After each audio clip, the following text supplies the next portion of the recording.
দেশ পরিবর্তন করতে চাইলে পরিচালনার পদ্ধতি বদলাতে হবে। একই নিয়মে সবসময় চলা যায় না, এক্ষেত্রে বড় ভূমিকা রাখতে পারে তরুণরা, এমন মন্তব্য করেছেন প্রধান উপদেষ্টা ডক্টর মোহাম্মদ ইউনূস। আমি আজও কালো, আমি ক্ষমতা পাবোই এবং আমি আমার জায়গা আমি ফিরে পাবো যায়, এমনকি সম্ভাব্য সময় জানিয়েছেন তিনি। অর্থাৎ তার অধীনে নির্বাচনের প্রস্তুতি সারার কোনো পরিকল্পনা নেই। আসলে ইউনূস ক্ষমতা ছাড়তেই চাইছেন না। যুক্তরাষ্ট্র সরকারের সাথে আলোচনার মাধ্যমে শুল্ক বৃদ্ধির সমস্যার সমাধানে ইতিবাচক অগ্রগতি হবে বলে আশা জানিয়েছেন প্রধান উপদেষ্টা অধ্যাপক মোহাম্মদ ইউনূস।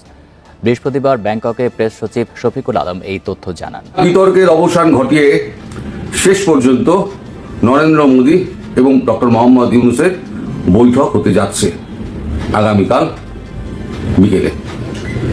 সকালবেলা অবধি যা খবর আমাদের কাছে ছিল তাতে বৈঠক নিয়ে কোনো নিশ্চিত কোনো খবর ছিল না। এই বৈঠককে ঘিরে দুটো মন্ত্রক ভারতের আড়াআড়ি ভাগাভাগি হয়ে গেছিল। একটা হচ্ছে বিদেশ মন্ত্রক, একটা হচ্ছে প্রতিরক্ষা মন্ত্রক। আসসালামু আলাইকুম এভরিওয়ান, সবাই কেমন আছেন? আশা করছি সবাই ভালো এবং সুস্থ আছেন। ভিডিওর টাইটেল এবং থাম্বনেল দেখে আপনারা ইতিমধ্যে বুঝতে পেরে গিয়েছেন ভিডিওটি কতটা গুরুত্বপূর্ণ হতে যাচ্ছে। সো সম্পূর্ণ পুরো বিষয়টি দেখার জন্য ভিডিওটি এক মুহূর্ত না টেনে সম্পূর্ণ দেখে আসুন। তবে চলুন শুরু করি।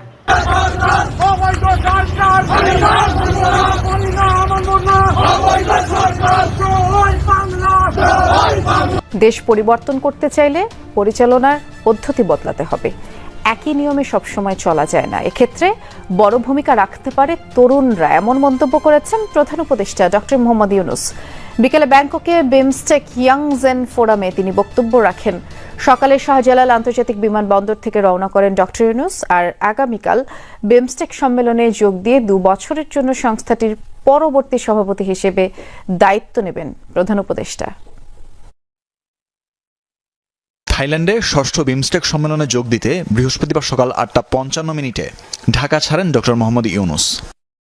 এরপর স্থানীয় সময় দুপুর 12টায় ব্যাংককে পৌঁছান তিনি। সুবর্ণভূমি বিমানবন্দরে অবতরণ করে প্রধান উপদেষ্টাকে বহনকারী বিমান স্বাগত জানান থাই মন্ত্রী জিরাপর্ন সিন্ধুপ্রাই। বিকেলে বিমস্টেক ইয়ং জেনারেশন ফোরামে যোগ দেন তিনি। তরুণ নেতৃত্ব তৈরি করতে বিমস্টেকে এই আয়োজন। সেখানে কিনোট স্পিচ দেন প্রধান উপদেষ্টা ডক্টর ইউনূস, যাতে সৃজনশীলতা ও উদ্ভাবনী ক্ষমতা বাড়ানোর পরামর্শ দেন এই নোবেলজয়ী। জোর দেন পরিবর্তনের ওপর। You cannot create a world with the same system. If you want to change the world, you have to change the system. There's no other option for you, no matter how you argue with it. If you go by the same road, you'll always get to the same destination. If you want to go to a new destination, you have to build a new road. এর আগে doctor Yunus গ্রামীণ bank নিয়ে নিজের অভিজ্ঞতা ভাগাভাগি করেন। বলেন, শুধু মুনাফার জন্য ব্যবসা করলে হবে না, সমাজকে বদলানোর জন্য কাজ করতে হবে, সম্পদের ভারসাম্য আনতে হবে, ভাবতে হবে পরিবেশের কথাও। Social business is a business to solve problem rather than make money for yourself. প্রধান উপদেষ্টা আরো বলেন, ব্যবসায় মুনাফা পর্যন্ত ঠিক আছে, কিন্তু যখনই উদ্যোক্তার মনে লোভ চলে আসবে, সে ব্যবসা ধ্বংস হতে বাধ্য। It's the first condition of the new civilization. The businesses should not be greed driven. So greed part has to be squeezed out in the new civilization.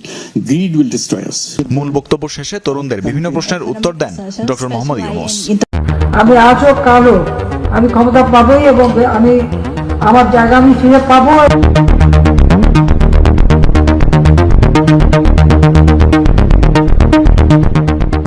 গত বছর ছাত্র জনতার আন্দোলনের মুখে পড়ে যে বিমানে করে দেশ ছাড়তে হয়েছিল বাংলাদেশের প্রধানমন্ত্রী শেখ হাসিনাকে, জানা যাচ্ছে সেই বিমানে করে সসম্মানে দেশে ফিরতে চলেছেন তিনি।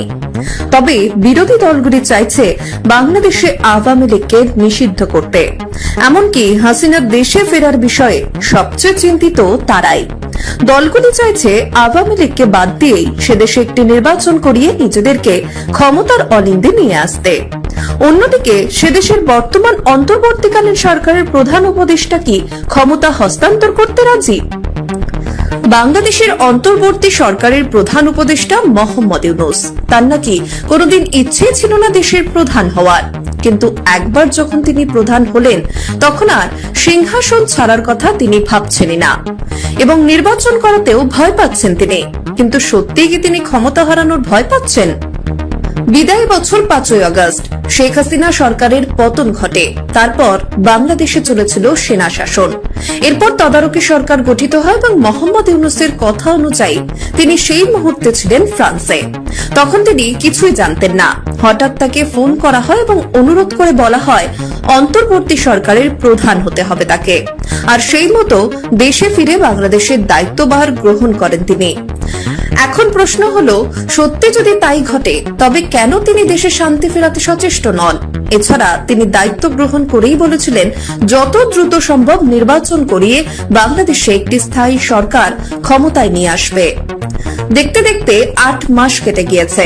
বাংলাদেশে অর্থনৈতিক পরিকাঠামো ভেঙে পড়েছে, বেড়েছে বেকারত্ব, মূল্য বৃদ্ধি হয়েছে। এদিকে বৈদেশিক মুদ্রা আসা বন্ধ হয়ে গিয়েছে সে দেশে। অন্যদিকে সাধারণ মানুষের শান্তি বিঘ্নিত হচ্ছে, সংখ্যালঘুরা নিরাপদে নেই। তাদের উপর হয়ে চলা অত্যাচারও বেড়ে চলেছে।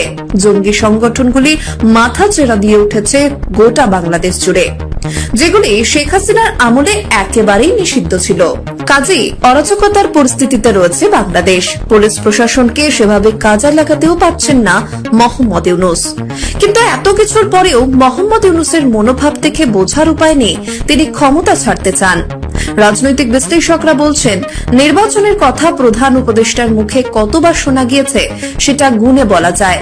এমনকি সম্ভাব্য সময় জানিয়েছেন তিনি, অর্থাৎ তার অধীনে নির্বাচনের প্রস্তুতি সারার কোনো পরিকল্পনা নেই। আসলে ইউনূস ক্ষমতা ছাড়তেই চাইছেন না বলছেন রাজনৈতিক বিশ্লেষকরা।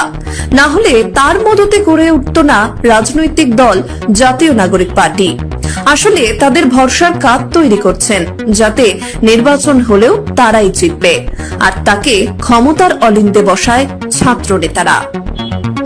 তবে ক্ষমতাচ্যুত হওয়ার পরও থেমে থাকেননি বাংলাদেশের প্রাক্তন প্রধানমন্ত্রী শেখ হাসিনা।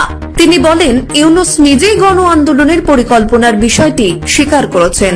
অবৈধভাবে ক্ষমতা দখল করার জন্য ইউনূসের এই পরিকল্পনা শুধুমাত্র শেখ হাসিনাকে ক্ষমতাচ্যুত করার জন্য। এখানে কোনো ছাত্র জনতা ছিল না। অর্থাৎ 7ই জুলাই থেকে আন্দোলনের নামে যে খেলা চলছিল তাতে পুলিশ কোনো গ্রেনেড মারেনি, বরং ছাত্রদের বঙ্গভবনে যাওয়ার সময় নিরাপত্তা দিয়েছে। বেঁচে যখন আছি তখন আমি করবই। এই বিধবাদের টাকা, স্বামী নিগৃহীতদের টাকা, প্রতিবন্ধীদের টাকা, মুক্তিযোদ্ধাদের টাকা, যত ভাতা, এই সব টাকাগুলি কিন্তু এরা চুরি করে খেয়েছে, মেরে দিয়েছে আর সব পাচার করেছে। প্রত্যেকটা ছাত্রছাত্রীর জন্য বিনামূল্যে আমরা বই জানুয়ারি মাসের 1 তারিখে দিয়েছি। ওই এখন পর্যন্ত কিন্তু সব বই হাতে দিতে পারে নাই। অথচ আমরা বই ছাপানোর জন্য বাজেট টাকা দিয়েছি, সেখানে আরো অতিরিক্ত 700 কোটি টাকা অতিরিক্ত টাকা নিয়েছে বই ছাপাতে, কিন্তু বইয়ের দেখা নাই। টাকাগুলি গেল কোথায়, কার পকেটে গেল? তার বিরুদ্ধে তো দুর্নীতি দমন কমিশনের মামলা ছিল, সেই মামলা সে কন্টেস্ট করলো না। কারণ সে যে এতই সৎ থাকবে তত কন্টেস্ট করা উচিত ছিল। আর এখন তার সাথে তাদের যে সমন্বয়ক করাটা আছে, তারা কত টাকার মালিক, এর পাই পাই হিসাব আমরা নেব। আর আল্লাহ যখন বাঁচিয়ে রেখেছে, আমি এটা বিশ্বাস করি যে যারা আমাদের জাতির শত্রু, গণশত্রু, জনগণের শত্রু, যারা এই দেশটাকে ধ্বংস করতে চায়, তাদের চেহারাটা আজকে সকলের কাছে একেবারে স্পষ্ট হয়ে গেছে। প্রসঙ্গত, বাংলাদেশের অন্তর্বর্তীকালীন সরকারের প্রধান উপদেষ্টা মোহাম্মদ ইউনূস তিনি আবার শান্তির জন্য নোবেল জয়ী, কিন্তু নিজের দেশে কতটা তিনি শান্তি ফিরিয়ে আনতে সচেষ্ট হলেন সেটাই এখন দেখার। অনেকে আবার বলছেন দেশে যতটুকু শান্তি ছিল সেটাও বিঘ্নিত হয়েছে। আসলে মোহাম্মদ ইউনূস যেভাবে দেশ চালাচ্ছেন তাতে এই পরিস্থিতি হওয়ার কথা বলছেন রাজনৈতিক মহলের একাংশ। ব্যুরো রিপোর্ট, নিউজ বর্তমান।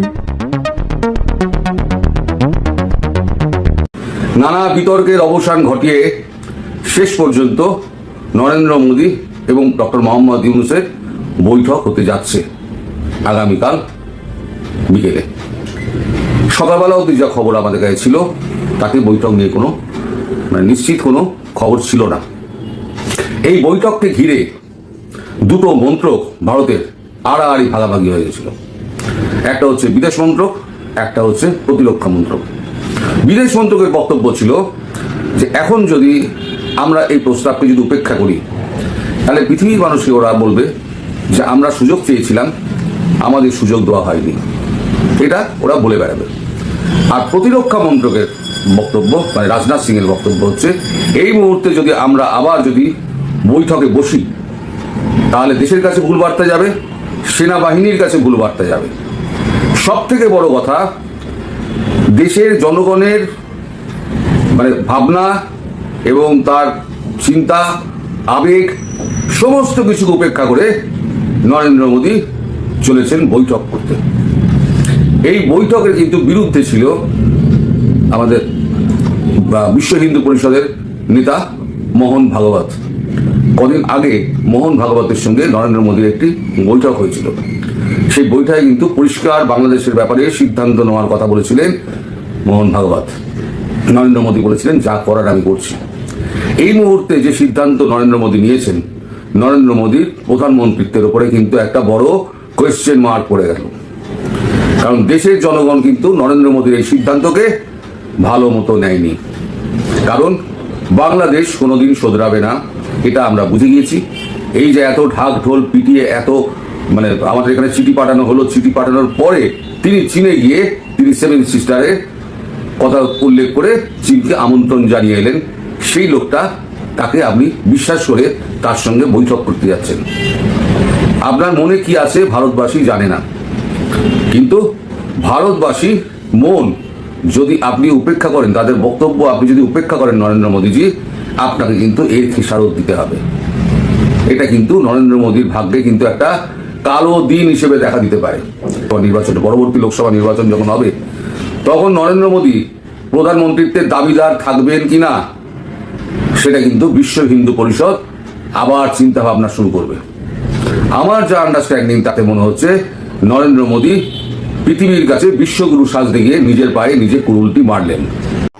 দেখতে পেরেছেন ভিডিওটি কতটা গুরুত্বপূর্ণ। তো এরকম গুরুত্বপূর্ণ ভিডিও আরও পাওয়ার জন্য চ্যানেলটি অবশ্যই সাবস্ক্রাইব করে রাখবেন এবং দেখা হচ্ছে পরবর্তী ভিডিওতে। সে পর্যন্ত সবাই ভালো থাকবেন, সুস্থ থাকবেন। আল্লাহ হাফেজ।